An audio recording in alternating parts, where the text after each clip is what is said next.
O áudio que vocês vão ouvir agora é parte do podcast Xadrez Herbal. Caso vocês queiram ouvir mais sobre esse assunto e outros temas de política internacional, é só ir em xadrezherbal.com. Bem, sem mais delongas, passemos para o primeiro bloco do Giro de Notícias.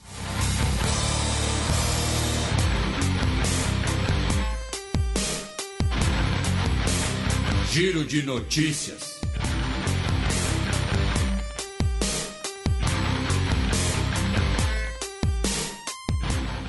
Notícia do último domingo, dia 21 de agosto. Emirados Árabes Unidos retomam relações com o Irã após 6 anos. Nós tivemos as representações diplomáticas sauditas no Irã, 6 anos atrás, atacadas por manifestantes. E aí, na ocasião, a Arábia Saudita retirou o seu embaixador do Irã e os Emirados Árabes Unidos, em solidariedade ao seu vizinho e aliado, fizeram a mesma coisa em 2016. Na época, inclusive, já existia Xadrez Herbal. Foi a capa do programa, foi quando o governo saudita executou um clérigo xiita, o que gerou muitos protestos no Irã.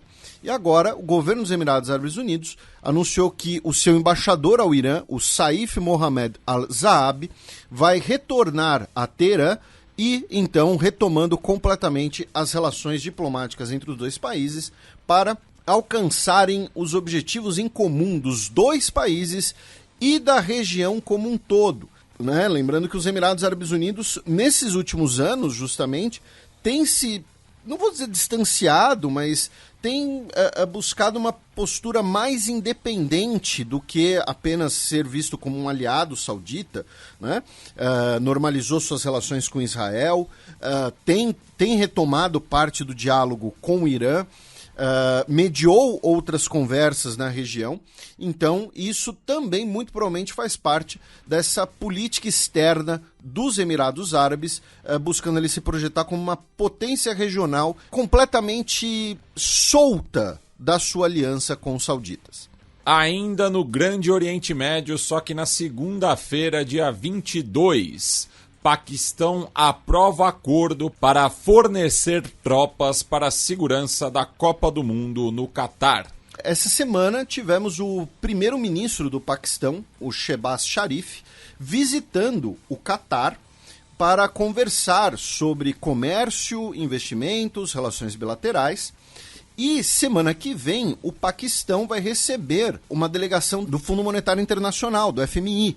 A gente já comentou aqui que o Paquistão não anda bem das pernas economicamente e também no seu cenário político interno. E aí, como parte dessa visita, nós tivemos o comprometimento que o Fundo Soberano do Catar vai investir 3 bilhões de dólares na economia paquistanesa. E, junto com isso, também tivemos o anúncio de que o Paquistão vai disponibilizar tropas para a segurança catarí durante a Copa do Mundo.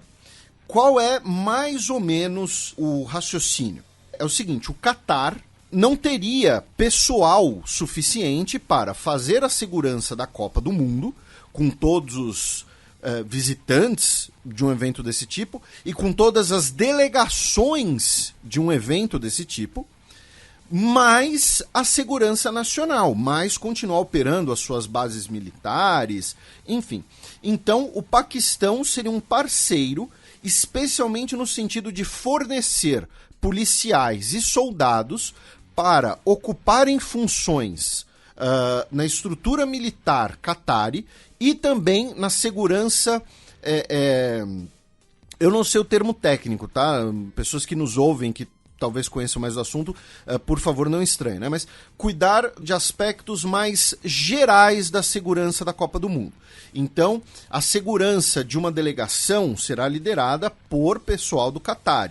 Mas a segurança ali, fazer um cordão de isolamento no estádio, para o time chegar no estádio, ou então para direcionar os torcedores, esse tipo de coisa, poderia ser feito com policiais e soldados paquistaneses. tá? É mais ou menos isso. Então, é que o Catar não teria gente suficiente pro evento. E aí entra o que eu já falei aqui algumas vezes, o que o Matias já falou várias vezes aqui em outros programas, né? Que assim, não faz muito sentido a Copa do Mundo ser no Catar, tá? Se ainda fosse uma candidatura, sei lá, Península Arábica, né? Então, Catar, Emirados Árabes Unidos, tal, várias sedes, vai lá, mas assim, o Catar, gente, ele é menor, assim, enfim. Sem falar na questão esportiva, denúncias de corrupção, denúncias de violações de direitos humanos de trabalhadores, né? Sem falar em tudo isso. Então, assim, no clima. Pois é, não, sabe o que eu acho bizarro? Que eu não lembro se ainda foi o Joseph Blatter ou se já foi o Infantino, que falou que seria muito complicado realizar uma Copa do Mundo apenas no Uruguai em 2030. Mas então realizando... Tá certo que o Catar é um país hoje mais rico do que o Uruguai, mas assim, em tamanho territorial, cabe uns 3 Catar no Uruguai, talvez mais. Não, certamente muito mais do que 3. Enfim, então tivemos esse acordo, tá, em que o Paquistão vai fornecer segurança para a Copa do Mundo, o Catar vai botar 3 bilhões de dólares na economia do Paquistão e também vão negociar terminais portuários, tá, especialmente para comércio e transporte de gás natural liquefeito. E isso é interessante. Por quê? Porque hoje a economia do Paquistão, né, nós temos o grande corredor econômico paquistanês que liga os portos paquistaneses à economia chinesa. Então isso pode ser o início de uma eventual entrada do gás natural qatari na economia da China. Embora a China hoje é um grande comprador de gás natural da Rússia, né? Inclusive nós teremos o novo terminal, né, que vai ligar os campos de exploração do Ártico à China. Hoje a China recebe muito mais da Sibéria, né, muito mais próxima, mas é uma questão interessante, né, essa conexão em infraestrutura.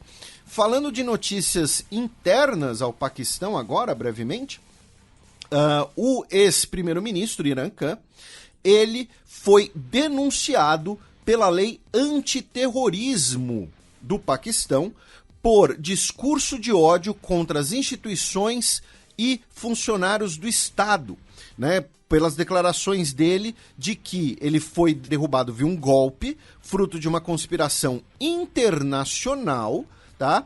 E que as autoridades policiais do país estariam a serviço de interesses escusos. Mesmo ele tendo sido denunciado, ele responderá ao processo em liberdade, sob fiança, tá?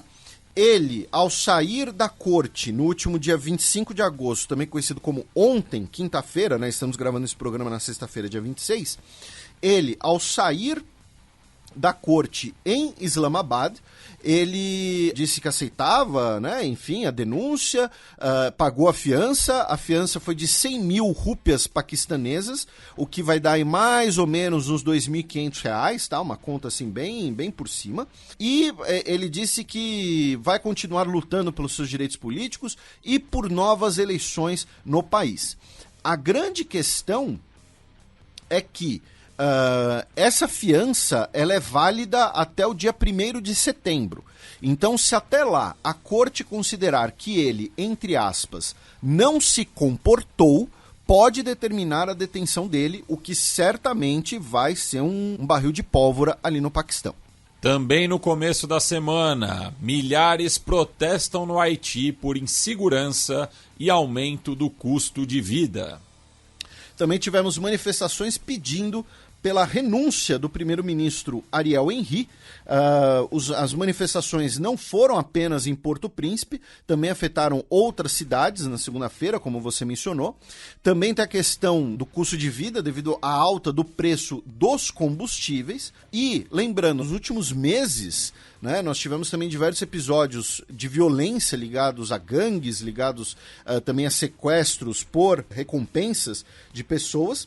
Segundo a Médicos Sem Fronteiras, milhares de pessoas vivendo sob insegurança alimentar e também insegurança de abastecimento de água potável, e as importações de combustíveis estão muito caras e os níveis nacionais, os estoques nacionais de combustível estão bastante baixos. Então, uma série de problemas. Lembrando que Em julho de 2021, o presidente Jovenel Moïse foi assassinado e até agora a gente não teve nenhuma solução disso. Nós tivemos ali aquele princípio de acordo nacional entre os partidos, mas que não avançou muito. Tivemos investigações pedindo a extradição de um possível mandante que vive na Flórida, mas nada que tenha avançado muito. Já na nossa quebrada sudaca, procurador argentino pede 12 anos de prisão para a vice-presidenta Cristina Kirchner.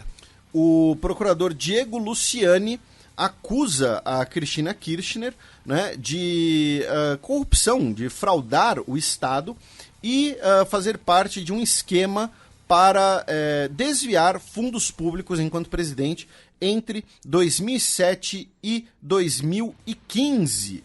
A Cristina Kirchner, obviamente, disse que não reconhece, né, que vai apelar dessa acusação. E o procurador, o Diego Luciani, afirmou que é provavelmente o maior escândalo de corrupção da história do país. Tá? Lembrando que a Cristina Kirchner ela já foi acusada antes, ela já testemunhou, né, em 2019, né, já existia o xadrez verbal, inclusive. Ela foi o ano da eleição, justamente. Foi o ano da eleição. Ela disse que está sendo alvo de uma conspiração de parte do judiciário e da imprensa e não da Corte Constitucional. Tá? Ela disse que ela não teve oportunidade de ser ouvida em relação a novos elementos em relação a esse caso. Já o presidente Alberto Fernandes disse no Twitter que era uma perseguição jurídica, tá? Dizendo que nada dessas acusações já foram provados. Junto com a acusação, que pode resultar em até 12 anos de prisão, o procurador também pediu que a Cristina Kirchner seja declarada inelegível para cargos públicos. O cerne da acusação é se ela e o seu círculo mais próximo no governo, né, pessoas próximas a ela, teriam favorecido as empresas de propriedade do empresário Lázaro Baez, especialmente na região da Patagônia.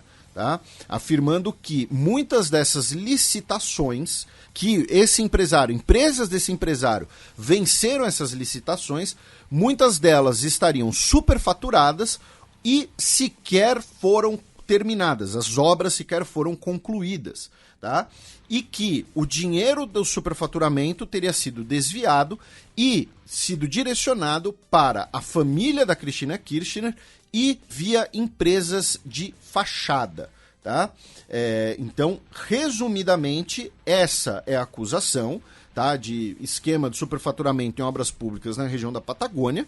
Ela nega, dizendo que é parte de uma perseguição, que ela já depôs antes e que ela não teriam permitido ela a se defender novamente de novos elementos na acusação, e o presidente Alberto Fernandes afirmou que é um absurdo legal. Para deixar ainda mais específico, o nome do caso é Causa Vialidad e é na província de Santa Cruz, né, na região da Patagônia. Que é onde o Néstor começou sua carreira política, né? Ele que é da região, inclusive era conhecido como Pinguino, né? Por ser do sul da Argentina, onde a temperatura é mais baixa, se bem que a feição dele lembrava um pouco também, né? Podcaster diz que esse presidente argentino é cara de pinguim. Foi o povo que disse, né? Não fui eu. Ainda sobre justiça aqui na nossa quebrada sul-americana, depois de 10 anos de vigília, né, vítimas das ditaduras, né, no plural, na Bolívia, né, lembrando que de 1964 a 82 tivemos mais de um golpe de Estado no nosso país vizinho, chegaram finalmente a um acordo com o atual governo, né, mas daí como uma representação do Estado em relação à indenização por conta de crimes de lesa humanidade que foram cometidos em relação a 1.714 pessoas nesse período e que pode chegar até 4 mil. Né? Eles estavam acampados desde 13 de março na região de El Prado, em La Paz, próximo ali da Casa Grande del Pueblo, próximo ali do Ministério da Justiça, ainda, né, no governo Evo Morales. E somente agora, né, com o governo Lúcio Arce, né, que essas demandas foram atendidas. Caso similar também ocorreu essa semana no Paraguai, já que a Câmara dos Deputados aprovou a indenização a ex-trabalhadores da obra da usina binacional de Itaipu, também por conta de indenização e maus tratos. O projeto teve 57 votos a favor, 18 contra, 2 abstenções e 3 ausências. Lembrando que quem puxou essa votação foi o bloco do Horácio Cartes, né, que se apresenta para as próximas eleições tentando se eleger novamente à presidência do Paraguai, um racha ali, né, dentro do Partido Colorado.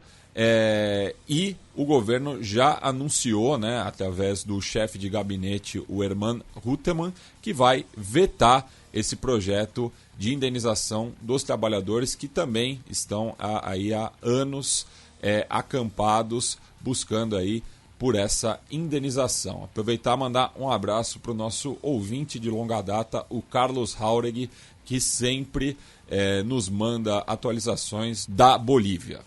Lembrando em relação ao Paraguai que ano que vem a gente tem renegociação do acordo de Itaipu, né? Então, também... Além das eleições, né? São 2 eventos chaves, né, para o Paraguai. E o Horácio Cartes precisa de uma imunidade. Né? A gente fez essa brincadeira aqui em off e o Horácio Cartes ele quer uma imunidade, né? Não sei porquê, assim, não tô acusando. Tá, Horácio, se você tá ouvindo, você não sei de nada, tá? Mas ele quer uma imunidade. E só um detalhe que eu acabei esquecendo, de que essa proposta legislativa pode chegar a um custo de 940 milhões de dólares para a contemplação de pagamento para mais de 15 mil pessoas que trabalharam na obra da usina binacional de Itaipu. Excepcionalmente, não teremos a coluna da professora Vivian Almeida nesta semana, então passemos para o segundo bloco do Giro de Notícias.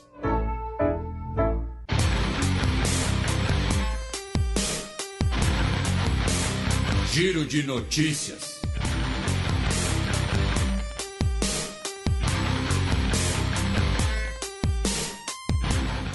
Duas notícias da terça-feira, dia 23 de agosto. Judiciário do Iraque suspende atividades e aprofunda a crise. Os seguidores do clérigo xiita al-Sadr, né, que a gente mencionou diversas vezes em programas recentes, né, lembrando rapidamente, o parlamento iraquiano, depois das últimas eleições, ficou travado, não foi possível formar uma coalizão de governo, e a bancada do al-Sadr era a maior, né, e ele dizia que não faria ali alianças com os partidos corruptos e com os partidos tradicionais e tal. O partido se retirou do parlamento, os apoiadores dele realizaram diversas manifestações em apoio, incluindo aí 2 invasões do parlamento, e agora eles cercaram a sede do judiciário em Bagdá. Tá? Eles realizaram um grande sit-in, né? Usando o termo em inglês, né? Então sentaram, acamparam em volta dos judiciários, dificultando o acesso ao prédio, e aí o judiciário iraquiano respondeu suspendendo as próprias atividades. Né? O primeiro-ministro interino, o Al-Kadhimi, ele teve que voltar às pressas do Egito, né? Para tentar solucionar a crise, né? E o judiciário disse que a sua decisão era uma manifestação contra a inconstitucionalidade das ações dos apoiadores do clérigo xiita. Tá? Então, mais um capítulo aí aprofundando a crise iraquiana. Índia expulsa militares por incidente com míssil disparado contra o Paquistão. Alguns meses atrás, né, em março, nós tivemos um míssil indiano que foi disparado por acidente na direção do Paquistão, né? Ele não atingiu ninguém, não explodiu, enfim, não tivemos grandes danos, porém gerou bastante repercussão, gerou protestos, né? Especialmente paquistaneses, e aí a corte de sindicância, né, da Força Aérea Indiana disse que 3 oficiais serão expulsos devido à negligência, né, no desempenho das suas funções, afirmando que eles são responsáveis pelo que aconteceu, pois se desviaram dos procedimentos padrões de operação. Tá? Então, jogaram a culpa aí em 3 oficiais e eles foram expulsos e pronto, e a Índia espera que com isso, né, o tema, né, a discussão chegue ao fim, enfim, o Paquistão aceite, né, a solução da crise. Lembrando que o Paquistão protestou bastante na época, porque querendo ou não, mesmo que seja por acidente, né, ainda assim é um míssil disparado contra o seu território. Né? Também em relação à Índia, grupos de direitos humanos Sikh estão acusando o governo britânico de ter colaborado com o governo indiano, tá, de ter facilitado a prisão do blogueiro Jagtar Singh Johal, que é de origem Sikh, é um cidadão britânico, inclusive, e que foi preso e torturado, supostamente por ele ser parte ali de uma conspiração anti-hindu, né, o que, segundo os advogados dele, é uma acusação sem sentido nenhum. Ele que é de Dumbarton, na Escócia. Tá? Também na Índia, o governo indiano afirmou que vai limitar a exportação de trigo para abaixar os preços internos. Né? Aquela coisa que a gente sempre comenta. Né? Você ganha em real, mas você come em dólar, porque o preço das commodities, dos alimentos, do combustível, segue o preço internacional. Então o que a Índia vai fazer olha, não pode exportar trigo além de tal quantia para então diminuir o preço interno, mais baixo do que o preço internacional e também eventualmente evitar algum desabastecimento, algo do tipo. E ali do lado, em Bangladesh, a gente falou do chá no Quênia, cerca de 150 mil agricultores de chá entraram em greve para exigir melhores salários por conta da inflação. Eles que têm o salário atual na casa aí de mais ou menos R$6 por dia. Tá? Então, afirmando que eles não conseguem sequer comprar o arroz direito. Né? E o chá, que é um produto importante da economia de Bangladesh, assim como da economia do Sri Lanka, né? Que a gente falou bastante nos últimos programas, e eles estão pedindo um dobro, né, do atual salário, eles que são alguns dos trabalhadores pior pagos de Bangladesh, ou mais mal pagos de Bangladesh, não sei, o meu cérebro já está derretendo. Notícia de ontem, quinta-feira, dia 25 de agosto. Talibã ordena destruição de cultivo de papoula. O governo, né, afegão do Talibã determinou a destruição de mais de 5 mil fazendas de papoula na província de Herat nos últimos meses. Né? Lembrando que o cultivo de papoula e o uso, né, de opioides e tal não é tolerado pelo Talibã. O Talibã não tolera música, né? vai tolerar papoula. Não a papoula em si, né? Mas a heroína. Não sei, eu não duvidaria ter problema com a papoula. O também. Pão de papoula tá proibido, né? Eu não sei, eu não vou perguntar. Mas lembrando que o Afeganistão, inclusive, sofre também com um problema de usuários internos, né? De derivados de opiáceos em geral. E isso é curioso, porque é sempre um tema de discussão e até de algumas hipóteses, teorias da conspiração, né? Porque o Afeganistão é uma região com muita produção de papoula, né? Por questões climáticas, geográficas e tal. E durante o período do Talibã, a produção de papoula diminuiu bastante. Porém, existe uma lenda dizendo, não, o Talibã destruiu completamente a produção de papoula, o cultivo de papoula no Afeganistão. Isso é lenda, tá? Isso não é verdade. Ela foi mantida em diversos lugares, o que existia muitas vezes era propina. Era, você pagava ali propina e mantinha a plantação. Então, enfim, mais um episódio desses. E também em relação ao Afeganistão, o próprio Talibã afirmou que no primeiro semestre do país, 182 pessoas morreram devido a chuvas torrenciais e enchentes, tá? Que, né, repito, deixaram pelo menos 182 pessoas mortas, né? Não é nem nesse semestre, é nesse mês de agosto, tá? No total do mês, 182 pessoas morreram, infelizmente. Abaixa o volume, porque lá vem Breaking News. Azerbaijão assume cidade em linha com acordo de paz com Armênia.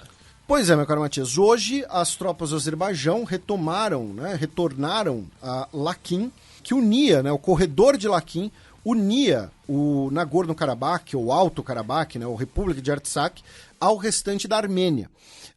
Esse corredor foi estabelecido com o acordo de 2020 e estabelecia a presença, né, de tropas russas, tropas de paz russas, até agosto de 2022. Né? E agora tivemos a retirada dessas tropas russas, a chegada de tropas azeres e, então, conectando, né, completamente o Azerbaijão pelo corredor de Laquim. E numa eventual retomada de ofensiva ou uma ofensiva contra a região de Nagorno-Karabakh pelo Azerbaijão, né, é uma localização importante, uma localização estratégica para isso. Vamos ver como serão as cenas dos próximos capítulos. Lembrando que agora o Azerbaijão vai receber muita grana da União Europeia exportando gás. Aí é o que a gente já explicou aqui no programa, né, que a questão do gás não é uma questão ligada à democracia, é uma questão ligada à ameaça, né? E importante destacar, tá? Porque muitas vezes as pessoas só leem a manchete e tal. Algumas manchetes estavam assim, russos deixam Laquim e Azerbaijão toma a região, né? Parece que, sei lá, a Rússia bateu em retirada ou que o Azerbaijão tomou a região, alguma coisa assim. Não, isso já estava previsto no acordo lá de 2020, tá? Estava previsto lá um prazo de 2 anos, mais ou menos, para retomada do controle da região pelas forças do Azerbaijão.